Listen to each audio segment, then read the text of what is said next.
Hello everyone, मैं हूं Shubhi tutorial classes में आप सबका स्वागत है।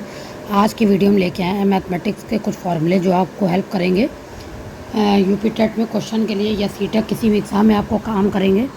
तो चलिए फार्मूला पहला देखते हैं। फार्मूला है आयत का, जिसको हम लोग रेक्टेंगल भी कहते हैं, जिसका आयत का क्षेत्रफल क्या होता है, लंबाई इंटू चौड़ाई L into B, length and breadth, परिमाप 2l प्लस ब्रेथ, और विकर्ण जो होगा L square plus B square plus इकाई। अब देखिए, ये आयत है, ये इसकी लेंथ है, ये इसकी ब्रेथ है। तो इसका क्षेत्रफल क्या होगा, लंबाई इंटू चौड़ाई एल इंटू बी, और इसका परिमाप कितना होगा, बाहर 2 आ गया, एल प्लस बी क्योंकि 2 हैं, परिमाप पूरा विकर्ण आप जानते हैं हाफ होता है, तो अंडर रूट लग जाएगा L square plus B square. अब बात करते हैं स्क्वायर की, जिसकी चारों भुजा बराबर हो। ये स्क्वायर है, चारों भुजा क्या है, ए, और तो इसका क्षेत्रफल क्या होगा, ए स्क्वायर हो जाएगा, और इसका परिमाप 4a क्योंकि कितने हैं, 4a। विकर्ण हाफ क्या होगा, अंडर रूट 2a या 2a, ऐसे भी लिख सकते हैं, ए बाहर करके ये हो सकता है आपका आधा हो जाएगा, अंडर रूट लग जाएगा। फिर सम चतुर्भुज, यदि एक सम चतुर्भुज की प्रत्येक भुजा एक ए इकाई हो, तब उसका क्षेत्रफल क्या होगा, हाफ d1 प्लस d2 वर्ग इकाई, परिमाप कितना होगा, 4a इकाई।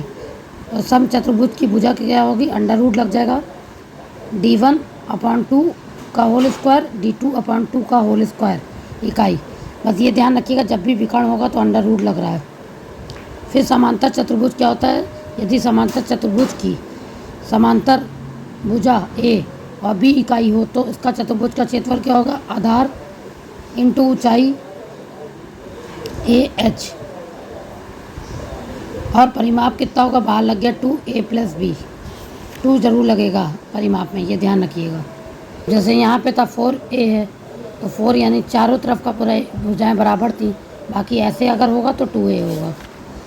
फिर बात करते हैं समलंब चतुर्भुज, यदि समलंब चतुर्भुज की दोनों समांतर भुजाएं क्रमशः a इकाई और b इकाई हो, तो बीच की दूरी d हो, तो समलंब चतुर्भुज का क्षेत्रफल कैसा होगा, हाफ समांतर भुजाओं का योग इंटू उनके बीच की दूरी। मतलब क्या आया, बाहर हाफ लग गया, a प्लस बी इसकी क्या है, समांतर भुजाएं प्लस हो गई, इंटू d वर्ग इकाई, और इसका परिमाप देखें तो क्या होगा, पूरा परिमाप A B B C C D A D, एक समलंब चतुर्भुज होगा जो।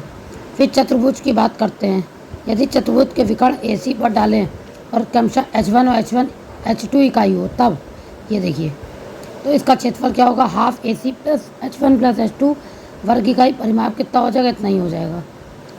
फिर त्रिभुज की बात करते हैं, त्रिभुज की भुजाएं ए बी सी हों, तो अगर एक कोई त्रिभुज है जिसकी भुजा का सी हो, ए बी सी त्रिभुज बना ही होता है, तो उसका परिमाप कितना होगा, 2sa प्लस बी प्लस सी। अर्ध परिमाप निकाले तो हाफ लग जाएगा a प्लस बी प्लस सी। क्षेत्रफल क्या आएगा, हाफ आधार इंटू ऊंचाई, हाफ a इंटू बी। यदि चतुर्भुज की ऊंचाई ना दी गई हो, तो उसका क्षेत्रफल क्या आ जाएगा, अंडर रूट में s minus a s minus b s minus C की इकाई। ये हो गया आपका त्रिभुज। अब समकोण त्रिभुज क्या होता है, राइट एंगल ट्रायंगल, यदि एक समकोण त्रिभुज का आधार बी, लंब ए तथा कर्ण एच हो, तो समकोण का क्षेत्रफल हाफ बी ए वर्ग इकाई, और परिमाप क्या होगा, ए बी एच इकाई। कर्ण क्या होगा, इसका कर्ण होता है आधार इंटू लंब होता है ना, ए स्क्वायर प्लस बी स्क्वायर इकाई हो गया। समबाहु त्रिभुज होगा तो क्या होगा, यदि एक समबाहु त्रिभुज की प्रत्येक भुजा ए इकाई हो, तब समबाहु त्रिभुज का क्षेत्रफल अंडर रूट 3/4 ए स्क्वायर वर्ग इकाई। इस समबाहु त्रिभुज का परिमाप 3a इकाई। समबाहु त्रिभुज का शीर्ष लंब अंडर रूट 3/2 a इकाई। फिर समृद्धि बाहु समकोण क्या होता है, त्रिभुज, यदि एक समबाहु समकोण त्रिभुज की दो भुजाएं a इकाई और कर्ण h इकाई हो, तो क्षेत्रफल क्या होगा, हाफ a स्क्वायर वर्ग इकाई, और समृद्धि समकोण का परिमाप 2a प्लस h इकाई, और समृद्धि समकोण का कर्ण क्या आएगा, अंडर रूट 2a। तो हमने सिर्फ ये आपको फॉर्मूलेज बताए हैं ताकि आपको ये फार्मूले हेल्प करें। इसका एक शॉर्ट वीडियो भी हम बना देंगे ताकि आप फार्मूलेज के नोट कर सको। मेरा कोई इंटेंशन नहीं था मैथ पढ़ाने का, सिर्फ मेरे पास फार्मूले थे, तो मैंने सोचा आप लोगों को हेल्प मिले, इसलिए मैंने फार्मूलों को आपके साथ शेयर किया है ताकि आपको हेल्प मिले। वीडियो अच्छा लगा हो तो लाइक शेयर सब्सक्राइब करिएगा। मिलते हैं नेक्स्ट वीडियो में, तब तक के लिए bye, take care and thank you for watching.